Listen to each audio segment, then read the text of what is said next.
Оштогу окуу жайдын мугалимдери Самара Каримованын жетекчи болушуна каршы болуп акцияга чыгышты. Бүгүн 21 январь күнү Ош шаарындагы Ниязалы атындагы музыкалык окуу жайынын мугалимдер жамааты окуу жайдын алдынан нааразычылык акциясына чыгышты. Бул тууралуу аймактык кабарчы билдирди. Маалым болгондой, алар соттон адилет чечим күтөбүз. Жамаат Самарага сатылбайт. Самаранын директор болушуна каршыбыз деген сөздөр жазылган плакаттарды кармап турушат. Мугалимдер Самара Каримованын окуу жайга жетекчи болуп келиши, окууну үзгүлтүккө учуратып жатканын, анын директор боло албай турганын, музыкалык билими жок ырчынын директор болушун каалабай турганын айтышууда. Алардын пикиринде Самара Каримова ар кандай сөздөрдү өзү чыгарып жатат жана аны бир дагы мугалим колдобойт. Самара Каримованын иши боюнча соттон адилет чечим күтүшөөрүн айтышууда. Самара бүгүн иште отурат, отуруп алып туура эмес маалыматтарды таркатып жатат дешти мугалимдер. Самара Каримова 2018-жылы аталган окуу жайга министрликтин буйругу менен директор болуп барып, бул кызматты бир күн аркалаган. Булак турмуш кейжи. УКМК Нават ресторандарынын тең негиздөөчүсүн арамакчыларды адалдоого шектеп кармады. УКМКнын маалымат кызматы чайкана Нават ресторандар түйүнүнүн финансылык директору жана аталган ресторанда түзгөндөрдүн бири Сергей аттуу жарандын кармалганын кабарлаган. Ал мыйзамсыз банк ишмердүүлүгүн жүргүзүүгө жана салык төлөөдөн качууга шектелип жатат. Буга чейин ЖМКда анын бизнесин тартып алуу үчүн аны кармоо уюштурулган деген маалымат жарыяланган.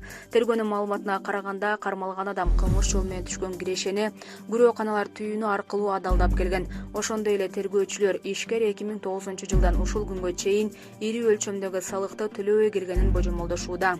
Булак Клоп Кейжи.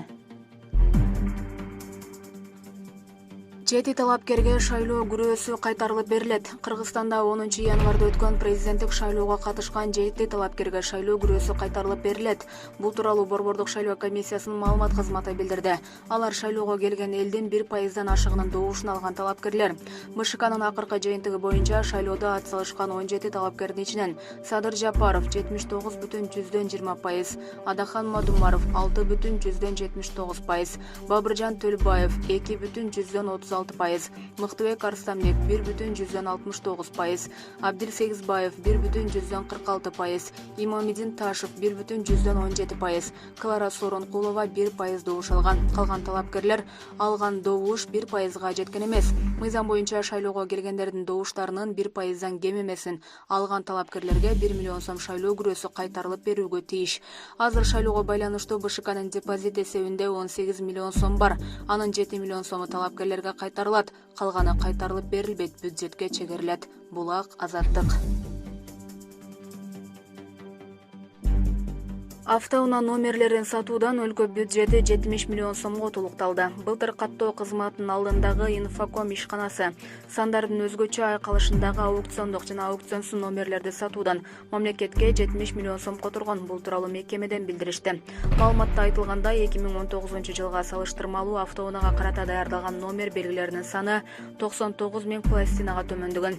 Көрсөтүлгөн мезгил ичинде 485 000 автоунаа номери даярдалган. Бардыгы болуп 2020-жылы автоунаага карата 360 000ден ашуун мам номер даярдалган. Алардын ичинен 11 879 аукционсуз жана аукциондук мам номерлер, 348 201 номер өлкөнүн аймактарына, андан ары таркатуу үчүн унаа ишканасына берилген деп жазылат маалыматта. Булак Спутник Кейжи.